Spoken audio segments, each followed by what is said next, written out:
दिल्ली जंतर मंतर पूर्व सैनिकों की 1 रैंक 1 पेंशन को लागू कराने की अपनी सारे जो है। और आज हम सोच रहे हैं जनरल साहब आएंगे तो थोड़ा उनको हम श्रद्धांजलि दे देंगे। एक मैसेज सर लाइव थोड़ा सा कुछ बोलना चाहेंगे पेज पे सैनिक समाज और देशवासियों को।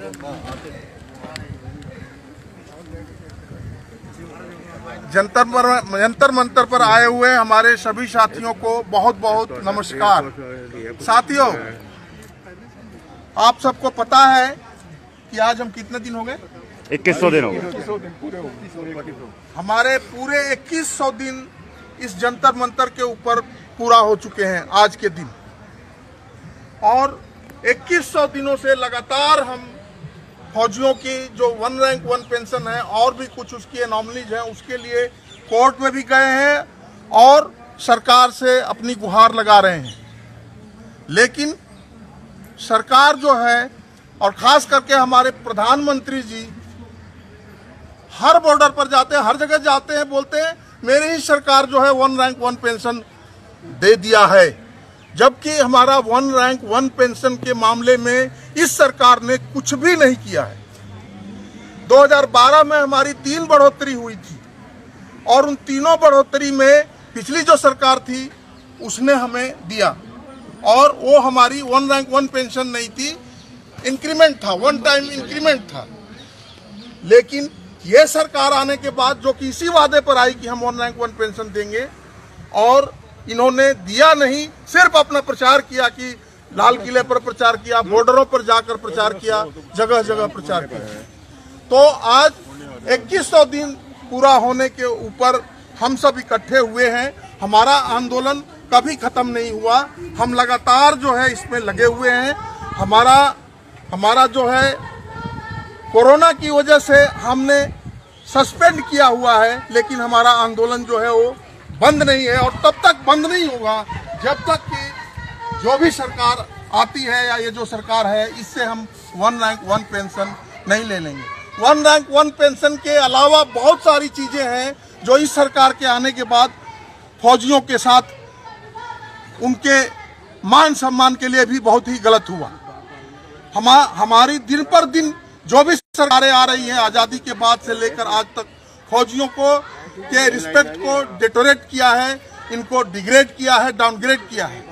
तो आज पूरे देश के फौजी, इवन बाहर भी जो रिटायर्ड फौजी हैं, वो सब यूनाइट हो गए हैं और इस आंदोलन को आगे ले जाने की कोशिश कर रहे हैं। और अभी हमारे फौजी जो है जागरूक हो गए हैं और टेक्निकली, पॉलिटिकली और लोगों से जुड़ करके और सिर्फ अपने फौजी वेलफेयर के लिए हम लगातार लगे हुए हैं।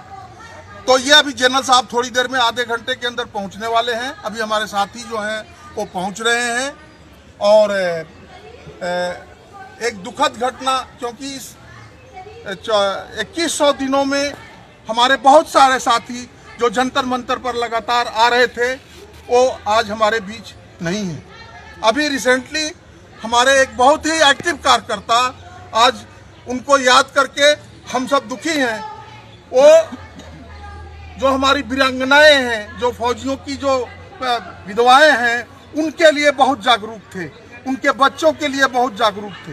लाखों रुपए का डोनेशन पिछले 12 सालों में उन्होंने जंतर मंतर पर किया और अपने बुढ़ापे के बावजूद भी, ओल्ड एज में होने के बावजूद भी हमेशा वो जो है हमारे साथ आते रहते थे। और उन्होंने, खरीर साहब ने जाने से पहले भी हमारे टच में थे, पूछते रहते थे। और वो कोरोना में बीमार हुए, इसके बाद उससे फिर रिकवर हो गए थे, लेकिन उसके बाद फिर उनको अचानक जो है इन्फेक्शन हो गया और पिछले महीने जो है वो हमारे बीच नहीं रहे।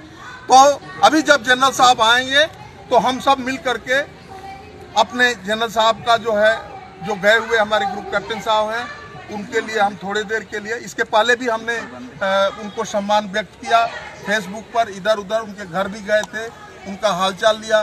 तो आमतौर पर हमारे जो भी साथी हमारे बीच से चले जाते हैं, तो ये सरकार को सोचना चाहिए कि हमारे बीच में जो आज हैं, क्या पता इसमें से हम रहे न रहे, कल कोई रहेगा कि नहीं रहेगा। लेकिन वो फौजी जो आज बॉर्डर पर खड़े हैं, वो फौजी जो आज एक दो जगह ऐसी जगह पर जहां किसानों से संबंधित, मैं किसानों के बारे में नहीं बात कर रहा हूं, हम अपने फौजी भी किसान हैं, हम किसान भी हैं, तो हम लोग जो है लगातार 1 रैंक 1 पेंशन उनकी एनॉमलीज के लिए फौजियों को इकट्ठा किया है और आज इसी उपलक्ष्य में हम सब आ रहे हैं। जनरल साहब अभी धौला कुआं पहुंच चुके हैं और बहुत सारे साथी हमारे रास्ते में हैं, आ रहे हैं। धन्यवाद, थैंक यू।